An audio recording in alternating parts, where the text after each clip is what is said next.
Welcome everyone joining virtually well, I guess you're all joining virtually, even if you're in person somewhere. There's a network link in between. But I'm Christopher. I work on Anoma and Namada at Heliax a long time ago. I also wrote a Zcash block explorer. So I've been interested in Zcash for a long time, since it launched. This presentation is called To Bridge or Not to Bridge, misquoting Shakespeare, What's at Stake? And in it, I am going to attempt to do a few things, and I am not going to attempt to do a few other things. So just to describe those briefly, this presentation is sort of what I thought would be hopefully a useful elucidation of options and trade-offs related to Zcash, proof of stake, and interoperability, which are very related topics. And later on in the presentation, I'll talk about why I think they're related topics at a moderate level of detail. So this is more detailed than like to do proof of stake versus proof of work. That's not a very detailed question. This is a more detailed look at sort of what options and choices exist within proof of stake and interoperability, but it's not at the level of detail of a protocol specification. So it's sort of a mid-level of detail, and it's particularly focused on choices, which I think Zcashers kind of are still considering, as they and you consider potential possible futures involving proof of stake and interoperability. So this presentation is not an argument that Zcash should or shouldn't do X for any X. I'm just trying to clarify what the sort of options and trade-offs are, such that if you want specific features from the user perspective, hopefully this presentation will help you understand what kind of design choices at the proof of stake or interoperability protocol level impact those kinds of features and those kinds of later on in the presentation I'll get into some of the considerations for proof of stake or economic or even almost political, and I'll get into what some of those might look like. Cool. So first, I want to offer a little background just on what I mean by these terms. So proof of stake is, it's a big umbrella word, and it can mean a lot of things. And one, the original usage of the term was kind of proof of stake as contrast to proof of work. So where proof of work uses mining, uses repeated hash calculations, at least in the original formulation, to vote for particular, in some sense, it actually is a voting mechanism by hashing on a chain, you're voting for it, but to vote for particular chains, and then a fork choice rule, typically, which takes the longest chain, sometimes with some additional constraints, longest chain according to work. Proof of stake was a kind of different fork choice rule, which would take some kind of votes from stake directly, where stake is typically understood as relating to a token. So tokens are typically locked, and that becomes something called stake, and stake can be used to vote on particular chains or versions of history, and then there's some algorithm to determine which chain is chosen. And that algorithm is the fork choice algorithm, or finality. To distinguish between those two, fork choice is a property of Nakamoto consensus algorithms, where you have multiple valid chain forks. You want to pick one of them. And finality is sort of the algorithm that you use to determine whether a particular block is final, as in whether you believe that it will never be reverted. Now, in Nakamoto consensus, like in Bitcoin and in the current proof of work version of Zcash, there is no finality, as in sometimes it's called probabilistic finality, or there's only a kind of probabilistic argument as to why a particular block will never be reverted. But with the longest chain rule, Zcash might have, in the default client, there might be a rule to reject chains that are just too old by timestamp, I forget. But with a basic longest chain rule, there could always be a longer fork that you just don't know about. So for that reason, you don't have finality. And fork choice and finality are very coupled. I would consider them one kind of component of proof of stake. But the other component of proof of stake, and the component which has kind of, flourished in a lot of different designs in recent years, is what I call the staking and rewards mechanism. And the staking and rewards mechanism is the part of the state machine which determines how voting power is allocated to public keys. So ultimately, in consensus, in some kind of BFT consensus, where you're sending around votes, the votes are signed messages, they're signed by public keys, and the votes have some kind of voting power associated with them. And voting power is not just as simple as tokens, right? So if you have some tokens, those will correspond to voting power in some way, but often the way is a bit more intricate than just like one token equals one voting power. For example, you might need to lock the tokens first in delegations or bonds. You might need to register as a validator. There might be limitations on how that gets accomplished. It's even possible, although rare, I think, but it's possible to use different rates for allocating voting power to tokens. There's a lot of design choice. Well, there are a lot of design choices and just a lot of design space there. And the rewards mechanism determines how the rewards, so whatever kind of portion of inflation and fees is dedicated for proof of stake, are paid to validators and delegators if the system supports delegation. And many of the questions of how you should pay rewards are kind of economic or crypto economic questions, and they don't necessarily have clear objective answers. So later on in the presentation, I'll talk a little bit about those. But I want to distinguish or kind of split proof of stake into these two main components, particularly because so far I think Zcash is focused mostly on fork choice and finality, both because Zcash was historically proof of work and because so far, at least the research that I've read into proof of stake within the Zcash ecosystem has really been focused on that component. And that component is important. It's critical, it's required if you want to move to proof of stake, but it's also not the whole picture. And it's, I would even say, like, maybe only half the work. So for that reason, I will focus most of this presentation on the second component with regards to proof of stake. Now, to give a little bit of background on interoperability, by interoperability, I mean potentially different things, but at minimum, the ability to move Zec or Zcash to and from other chains in a decentralized fashion. So I include decentralized fashion because technically you could already do a kind of interoperability with some single central entity. Like if I decide to issue an ERC20 token and I call it ERC Zcash, and I promise to give you one Zcash if you send me one ERC Zcash, then in some sense, I've created an interoperability protocol between Ethereum and Zcash, but for good reason, you might not trust that kind of protocol because you have to trust specifically me. So I'm going to talk about more centralized methods of interoperability. Now, depending on what Zcash also does in the future, interoperability is something that really happens at the chain level. So once you have interoperability between Zcash and other blockchains, you could probably easily add interoperability for other things happening on Zcash and the other blockchains. For example, if Zcash adds support for ZSAs, Zcash shielded assets in the future, which I understand Kedit is working on, then ZSAs could easily be moved back and forth to other chains, with the same kind of basic interoperability as would support doing that with just Zec. If there are more complex, programmable ZSAs or other kinds of more complex applications on Zcash, those could also use, pass messages to and from other chains, which aren't just tokens. So that's what I mean by interoperability. Now, you might ask, why consider proof of stake and interoperability together in one function? The basic reason is that interoperability requires finality. In order for other chains to interact with your chain, they need to know when they can treat a particular block, and state transitions referenced in that block, including tokens, stuff like this, is final. Proof of stake, and from the kind of consensus or fork choice finality perspective, provides a clear finality rule typically. It's also typically cheap to verify, whereas verifying proof of work, there's some more efficient like clients like Fly Client, but proof of stake is generally much more efficient to verify than proof of work because you just need to check some signatures. For this reason, proof of stake and interoperability are often very related, and if you look at the ecosystem of protocols out in the world, you'll notice that they tend to come in pairs, as in there tends to be a specific proof of stake design associated with a specific interoperability design. So in the Cosmos ecosystem, there's bonded proof of stake and the Cosmos SDK, which I'll talk a little bit more about later, and IBC. In Avalanche, there's staking and subnets. So these protocols are kind of related there. And I think it probably makes sense for Zcash. This is maybe the only normative statement in this presentation. I think Zcash should consider these aspects in tandem. It would be probably much more awkward to think about proof of stake and interoperability separately. That's, some other older projects have done that, like, Ethereum, for example, considered proof of stake and interoperability separately. And I think, all else remaining the same, that's probably made their life harder. So it would be easier for Zcash to consider these two aspects in tandem. So I just want to offer a kind of user-facing overview of what proof of stake will probably change from Zcash today. So one thing that will change is consensus security. In proof of work, of course, security is provided by miners.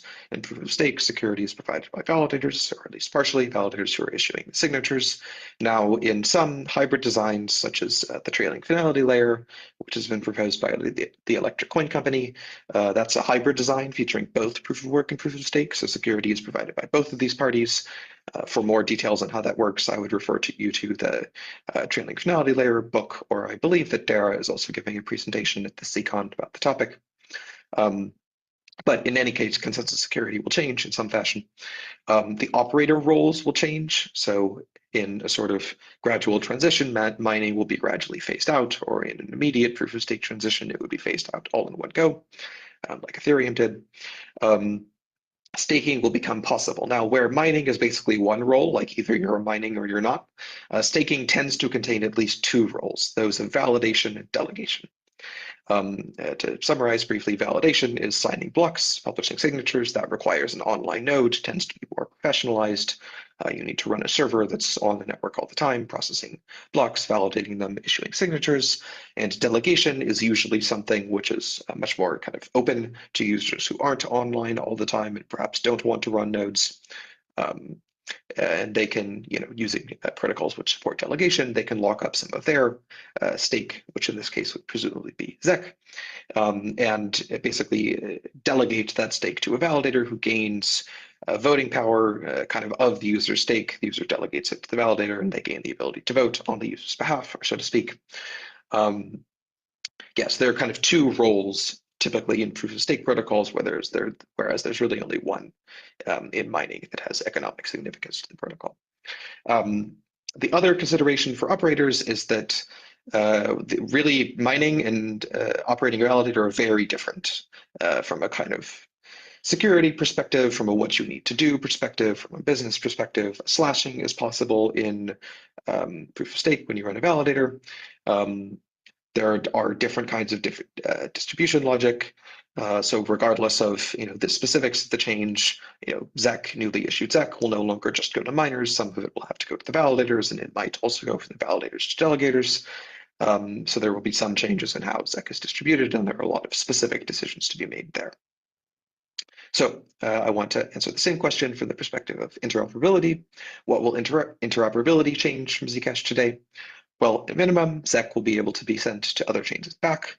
And on those other chains, Zec could be used in other applications. For example, on Osmosis, which is a DEX in the Cosmos ecosystem, Zec could be swapped to and from ETH, Atom, USDC, or any other asset on Osmosis. If there are stablecoin vaults, there are many of those in Cosmos, Ethereum, and other ecosystems. Zec could be locked as collateral if someone is willing to accept it. The one thing which I think is cool is that Zec could be held by DAOs on other chains or by kind of other multi-signatures or other accounts who might wish to kind of hold it there because they have their custody set up there or want to use it in different programmable ways, which are not possible to do on the Zcash chain. Now, if Zcash adds other features such as CSAs, then these other features would probably gain similar benefits, as it would be possible to send CSAs to other chains and back and use them in other applications. And if Zcash consensus and state machine history, just in general, can be verified on other chains, different developers could build applications which take advantage of that. For example, applications which do something if you send a transaction on Zcash, or applications which aggregate statistics from the Zcash chain over time, stuff like this. So now I want to dive in specifically into proof of stake. So as a refresher earlier, I talked about the two independent components of proof of stake. The first, oops, there's a slight typo there, but finality and the fork choice rule, and the second, staking and rewards mechanism. Now I want to talk about those in more detail in turn. So fork choice and finality. The fork choice and finality rules, as a refresher, determine when full nodes will consider a block final and which fork they might pick amongst a selection of valid chains. Now, I think so far the Zcash ecosystem has done the most research into this part of proof of stake. In particular, the Electric Coin Company has conducted a bunch of really awesome research into something they call the trailing finality layer, which provides both of these aspects initially as a hybrid proof of work and proof of stake protocol with a planned eventual transition to pure proof of stake. The proposed protocol is described in quite sort of detailed language at this URL. And I believe a presentation will also be happening about that at ZCon. Now, most of the details, at least the details which are specified in this book, are independent from the staking and rewards mechanism, as in these details assume that there's some public keys and they have voting power, which is chosen somehow. And then this book describes how you would implement the kind of consensus logic and fork trace finality rules given that allocation of voting power. But at least so far, there's not a lot of detail here as to how that voting power is actually allocated to public keys, how staking and delegation work, stuff like this. So I tried to kind of canvas the history of discourse in Zcash, and I'm sure that I've done so imperfectly. I can't read everything, but I tried to canvas the history of Zcash for stated preferences about the staking and rewards mechanism, because there are a lot of choices here. I found a few presentations which went into a little bit of detail, some by Nathan Wilcox at past ZCons, discussing a kind of desire to support delegation. Not all proof-of-stake protocols support delegation. Some of them don't, or some of them do it out of protocols. This is a choice. You don't have to do it. And there's a desire for easy entry of new validators. And then the ECC's TFL book there's a section listing goals and non-goals, and a few of them are relevant, although they're kind of high level. One stated goal is that the protocol should enable users of shielded mobile wallets to delegate ZEC to POS consensus providers, and earn, i.e. validators, and earn a return on that ZEC coming via ZEC issuance or fees. Doing this may expose users to a risk of loss of delegated ZEC, such as through slashing. The protocol must guarantee that proof-of-stake consensus providers have no discretionary control over such delegated funds, including that they cannot steal those funds. So this implies in-protocol support for delegation as opposed to like out-of-protocol support. And some stated non-goals in that TFL book are in-protocol liquid staking derivatives. I'll talk a little bit more about what those are later. And maximizing the staked voter, or I think they mean validator count ceiling. So these are kind of what I understand as some articulated preferences in the Zcash community, and I'm sure there are others. I'm also not entirely sure whether this goal is intended to refer specifically to shielded mobile wallets as opposed to other wallets. I'm going to assume that it's referring to just people who hold ZAC in general, but especially including users of shielded mobile wallets, as in it shouldn't require running a full node. But I assume that people who are running a full node should also be able to delegate. If I'm wrong about that, someone from ECC, please let me know. Okay, so in order to kind of provide some useful examples here, I thought it would be useful to talk about some staking and rewards subsystems or proof-of-stake subsystems which exist in the world and what is different about them and how those differences might be relevant to things which the Zcash community cares about. So there are a lot of examples. The good news about implementing proof-of-stake at this point in time is that many people have done versions of it in the world, and many of those versions have actually been deployed in practice and run for many years. So you can see not only the technical implications or like basic security implications, i.e. have these systems forked. That's like a very basic security implication. But you can also see the kind of some of the socio-political implications. And one thing about proof of stake that is quite different than proof of work and that I think is sort of important for the Zcash community to consider is that it really has very different socio-political structure.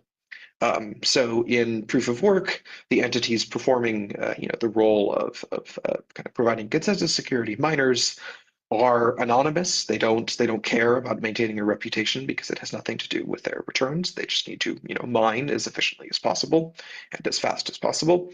And they typically aren't necessarily very integrated into the community structure. They're often kind of solo mining operators. Sometimes they might want to be anonymous for reasons of preventing denial of service or reasons of legality.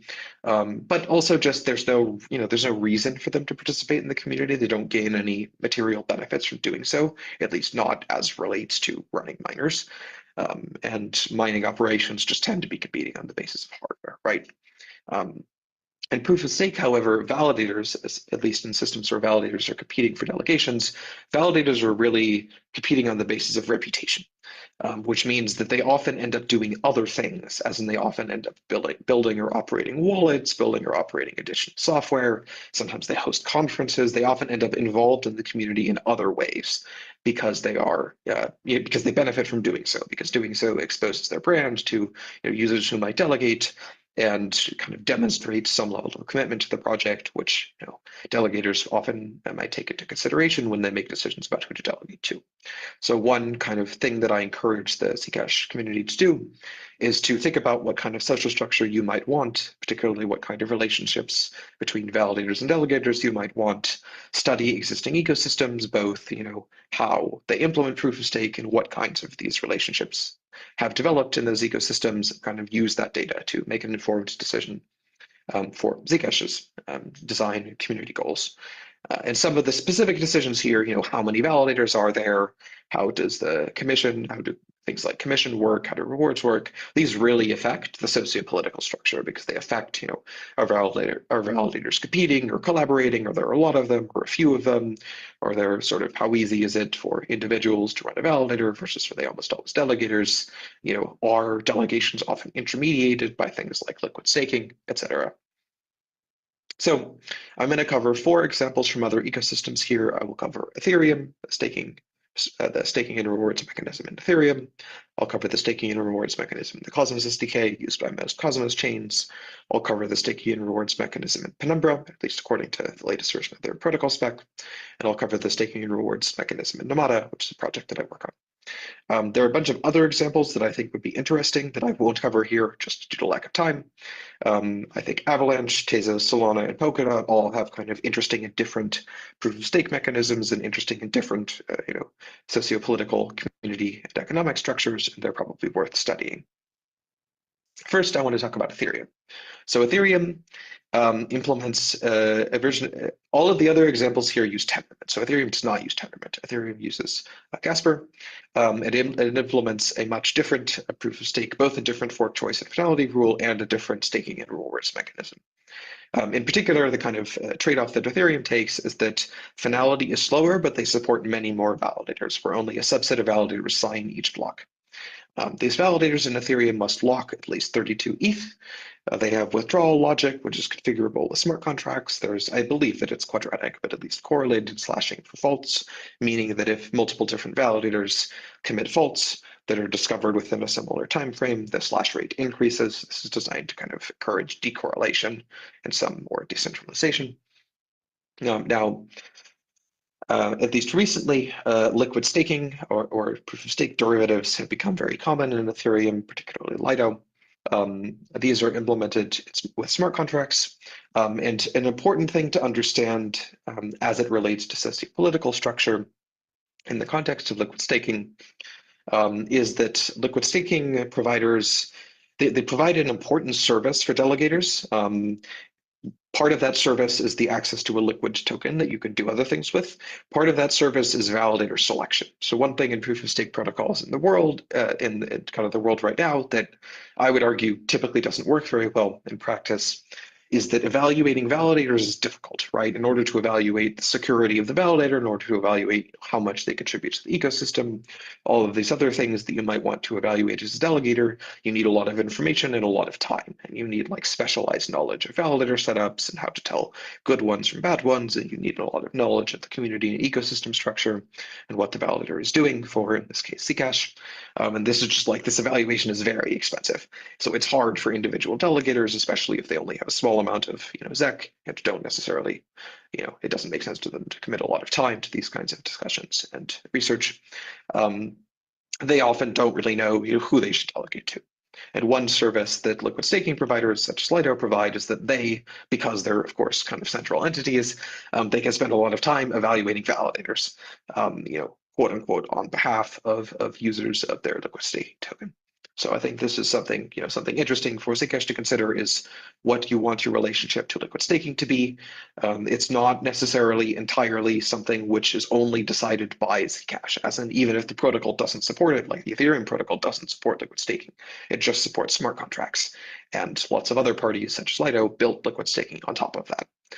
Using smart contracts. Now, Zcash, the blockchain doesn't support smart contracts, but probably eventually Zcash will become interoperable with other chains, so people could build proof liquid staking systems on other chains. Or even if that doesn't happen, people can use threshold cryptography and validator multisigs, and they can still build liquid staking systems. So it's probably impossible to stop.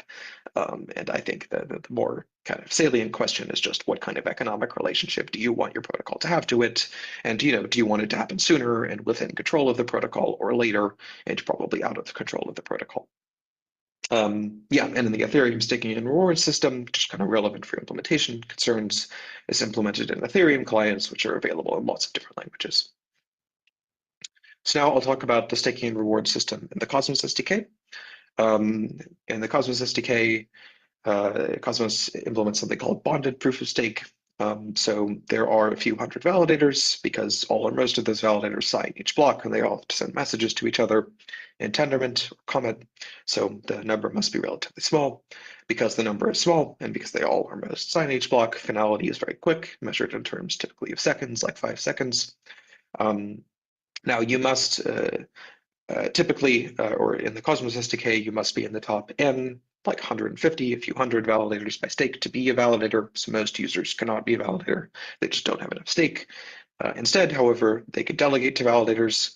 The Cosmos SDK supports instant redelegation. So if you don't like your current validator, you can choose a new one without waiting.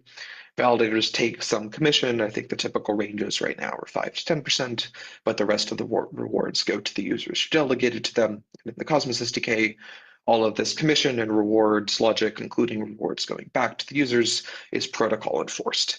So to go back to kind of the goal here articulated by the TFL book, I believe this implementation or this design satisfies this goal, as in the validators in Cosmos do not have discretionary control over such delegated funds, and the protocol enforces that the users get the rewards that the validators earn less the commission. Now, the Cosmos SDK also does not implement liquid staking, but in the Cosmos ecosystem, liquid staking has been implemented by other chains, particularly one called Stride, using IBC. And the Cosmos SDK is implemented in Go. Another example I want to talk about is Penumbra. Penumbra also uses Tendermint, so there are a few hundred validators, all or most of which sign each block. Fast finality measured in seconds. You must be in the top end stake to be a validator. Same things there because it's using Tendermint. Now, what Penumbra does that's quite different from the Cosmos SDK is that it implements native liquid staking. So in Penumbra, each validator has their own liquid staking token. These are tradable. They can be exchanged. When you delegate to a validator, you receive the LST, and you can send the LST back to the protocol, or so to speak, to undelegate it after a period of time. Now, these undelegations are rate limited in a queue. For full details there, see the Penumbra protocol spec, and this is implemented, as far as I know, in Rust. And the last example, now Penumbra is not live yet, so there's no ecosystem to study here. There's only an ecosystem to study for Ethereum and Cosmos. The last example I'll talk about here is Namada. Namada is also using Tendermint. It's not implemented in Go, it's implemented in Rust.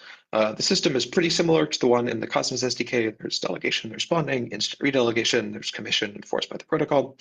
But one difference is that Namada does cubic slashing, which is like quadratic slashing, but instead of quadratic, it's cubic. So there's even like less penalty for uncorrelated faults and more penalty for correlated faults. And Namada is also not yet live, but one thing which might be interesting to the Zcash community is that this is implemented in Rust, which is probably the language that Zcash would use, at least from what I understand from the current client implementations. Okay, so I've gone through some of the details here, just to kind of summarize some takeaways that I think might be important to consider with the Zcash ecosystem. One, the fork choice rule is only half the battle. I think there's a lot of discussion, that I see on the forums and in presentations on proof of work security versus proof of stake security. And that discussion is very important, but it's not sufficient in order to actually have a proof of stake system. You also need to figure out what you want for the staking and rewards mechanism.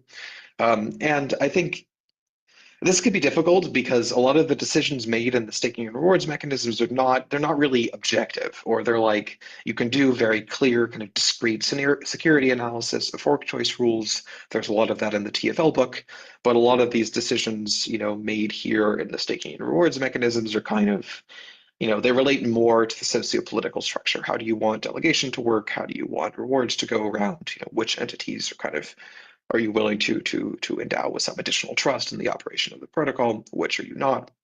Do you want faster finality or more validators? These are, I would understand these as like more, socio-political, socioeconomic questions. They're not just protocol security questions. Another takeaway, sometimes people say just use Tendermint, and I think that that's well-intentioned, but too simple in this case. All of these example systems would require substantial changes. Even if Zcash just like used Tendermint for the BFT consensus part, all of these example kind of staking and reward systems would require quite a bit of work in order to be used with the current Zcash state machine and code base. And it's not clear that any of them exactly satisfy the Zcash community's requirements. You might also just want to design your own and pick and choose pieces from these different mechanisms. And these finer details and choices really affect, decentralization and the distribution of power within the community. Validators care about reputation, as I mentioned, and you can probably mine these existing ecosystems for a bunch of valuable practical data on how proof of stake has affected their trajectories. Some choices to kind of take away that, I think are still to be made. How do you want delegation of rewards to work? Do you want the protocol to enforce reward distribution to delegators, or should validators do this on their own? How do you want slashing to work? Do you want liquid staking inside the protocol, outside of the protocol? If it's outside of the protocol, do you expect it to happen and you're just fine with that?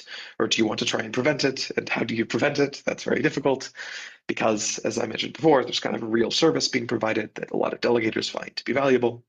Another question which I haven't seen discussed so much so far is who might the validators be in the Zcash ecosystem?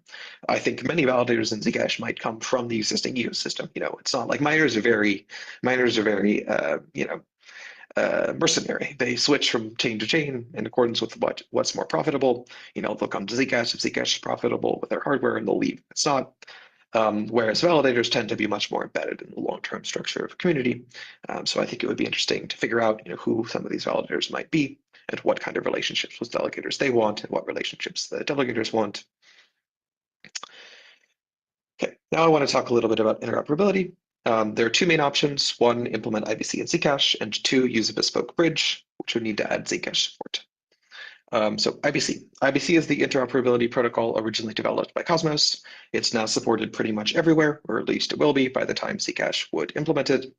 The big advantage of IBC is that it really minimizes the trust assumptions required for interoperability. Implementations are available in Go and Rust. In order to implement IBC, Zcash must do basically two things. One, there needs to be an efficient light client, and two, Zcash needs to integrate IBC code into the state machine. The second option is a bespoke bridge. A bespoke bridge basically means that some other chain and validator set runs Zcash nodes, and the validators of that chain run a multi-signature account on the Zcash chain.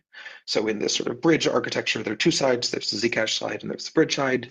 Sending from Zcash to the bridge chain just entails sending Zec to the multi-sig on the Zcash side. Then the validators will confirm that send, and they'll mint some kind of Zec voucher on the bridge side. And to send back, you burn Zec vouchers on the bridge side, and then the validators will send a Zec from the multisig on the Zcash side to whatever address you specify. So we made a proposal for potentially doing this with Namada, which goes into this architecture into some more detail, and you can find that on the forums. So I want to talk about the trade-offs between these two options. The big advantage of IBC is that there are no additional trust assumptions beyond the chains involved. And once you've implemented IBC, it's inexpensive and quick from a user perspective, as in you can send very quickly from one chain to another and you don't need to pay additional fees to some bridge operator. The disadvantage of IBC is that it might take a long time to implement. It's at least dependent on proof of stake, and depending on the details of proof of stake, especially like light client and state machine integration, it might require additional work. The bespoke bridge adds an additional trust assumption in the bridge operator set, at least for transfers. Beyond that bridge, if you're just transferring to the other chain, it's not an additional assumption. But if you want to transfer beyond, it is compared to IBC. The advantage of the bespoke bridge is that it could be much faster to implement because it's not dependent on proof of stake. Although the bridge operators must pick some kind of finality rule for when they determine a block to be final for the perspective of sending coins to the other side of the bridge. Now, Zcash could choose to do both. There could be a bespoke bridge now, and Zcash could switch to IBC later. In some sense, it's the best of both worlds, but it does require more work. Okay, what's next? I just want to talk a little bit about, kind of what we're working on and what kinds of collaborations we're looking for. One other thing, which is not relevant to the rest of the content of this presentation, but we as Namada are working on shielded airdrop to Zec. There's a technical thread with some of the details that I've linked there. If you have sort of technical feedback, we'd love to hear back from you. We just heard back from the ECC yesterday. Thank you, everyone at the ECC, for a really comprehensive response, and we're working on now understanding and responding to that. We'd also love to hear from other people who have technical thoughts, and there's a separate thread for kind of non-technical thoughts. We are very open to developing a bespoke bridge on Namada, and we're also open to offering grants and assistance to someone who wants to do this. We are also open to supporting a proof-of-stake and IBC implementation on Zcash. If other entities are working on that, we're happy to help them. We have some proof-of-stake and IBC experience. That's something we can offer. We could offer some engineering assistance. We could offer some design assistance. We are also willing to help directly. In order to do that, we need a much clearer understanding of what the Zcash community wants in some of these specific areas, kind of hence this presentation. And we've kind of hesitated on committing to an avenue in one of these two options because we really think the Zcash community's specific proof-of-stake plans make a difference, as in if proof-of-stake is something that will be done pretty soon, then a bespoke bridge doesn't make a lot of sense. If proof-of-stake and IBC are going to take a long time or kind of still under discussion, then a bespoke bridge in the short term might make more sense. So we're kind of still collecting information there. We're open to all of these avenues. Specifically, we're interested in kind of collecting further Zcash community feedback on what kind of staking and rewards mechanism people want, whether people would use a bespoke bridge or whether you would prefer to wait until Zcash integrates proof of stake and IBC support, and which potential benefits and uses of interoperability are most interesting to you. Questions, I think, will come asynchronously since I'm pre-recording this. And thank you very much. If you want to contact me, of course, I'll be around in the application, the Huva conference app for questions. And you can also reach me by email, on Twitter, or on the Zcash community forums. Thank you.